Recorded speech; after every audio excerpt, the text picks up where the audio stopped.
పూర్తి వివరాలకు చదవండి రేపటి అక్షర శిల్పం దినపత్రికలో.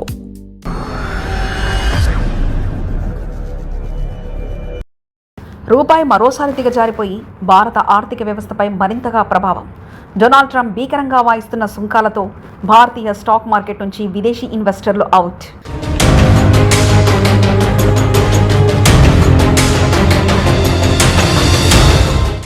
అగ్రరాజ్య అధినేత డొనాల్డ్ ట్రంప్ భీకరంగా వాయిస్తున్న సుంకాలు అనే ట్రంపెట్ మూతలు దేశాలను స్వాధీనం చేసుకుంటామనే బాజాల వాయింపుల రిసౌండ్ ప్రపంచ ఆర్థిక వ్యవస్థలో ప్రతిధ్వనిస్తుంది. గూబలు గుయ్యమనేలా చేస్తుంది. అనేక దేశాల స్టాక్ మార్కెట్లు తీవ్ర ఒడిదుడులకు గురవుతున్నాయి. మన దేశ స్టాక్ మార్కెట్ సైతం ట్రంప్ ప్రభావంతో నీలచూపులు చూస్తున్నాయి. గురువారం దేశీయ స్టాక్ సూచీలు కొద్దిగా కోలుకున్నా అంతకుముందు 4 రోజుల నుండి కిందకి జారిపోతూనే ఉన్నాయి. ఫలితంగా రిటైల్ మదుపరులు తీవ్రంగా నష్టపోతున్నారు.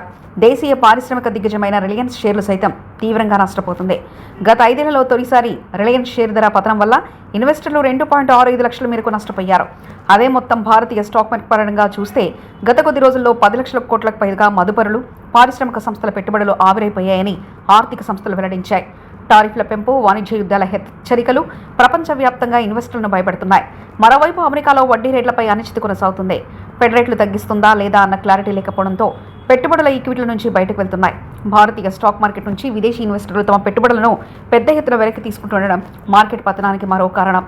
బంగారం, వెండి ధరలు అదుపు లేకుండా పెరుగుతున్న నేపథ్యంలో స్టాక్ మార్కెట్లలో రిస్క్ పెరిగిందని భావిస్తున్న ఇన్వెస్టర్లు స్టాక్ మార్కెట్ల నుంచి తమ పెట్టుబడులు తీసేసి బంగారం, వెండి వంటి భద్రమైన పెట్టుబడుల్లో మళ్లిస్తున్నారు.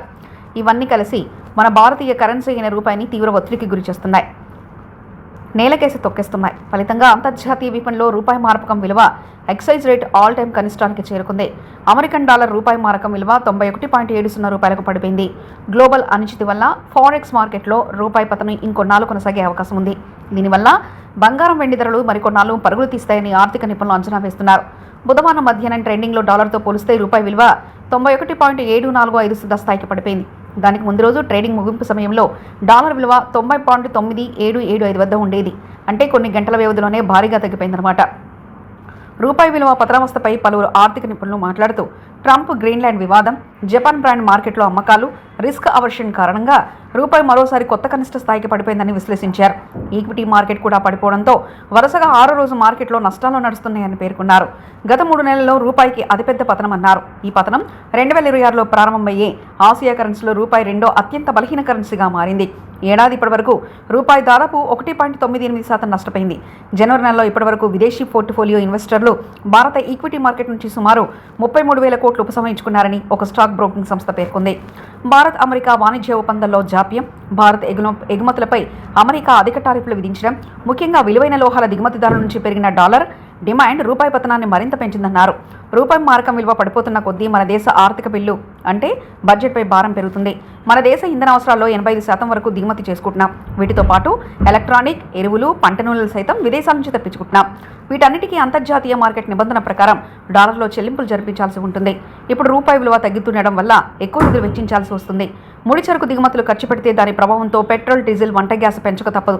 ఇది ప్రజలకు భారంగా పరిగణిస్తుంది. విదేశాల్లో చదువుకుంటున్న భారతీయ విద్యార్థులపై అదనపు భారం పడుతుంది.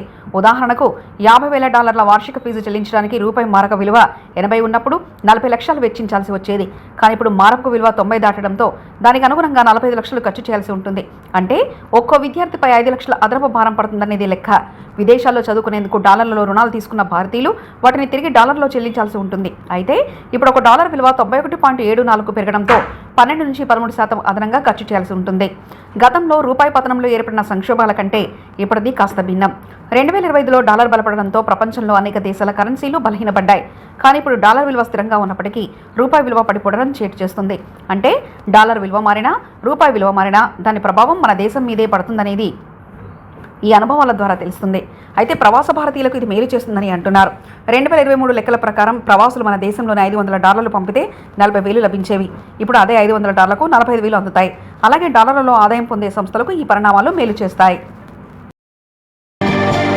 మరిన్ని కథనాల కోసం సబ్స్క్రైబ్ చేసుకోండి మీ అక్షర శిల్పం. పూర్తి వివరాలకు చదవండి రేపటి అక్షర శిల్పం దినపత్రికలో.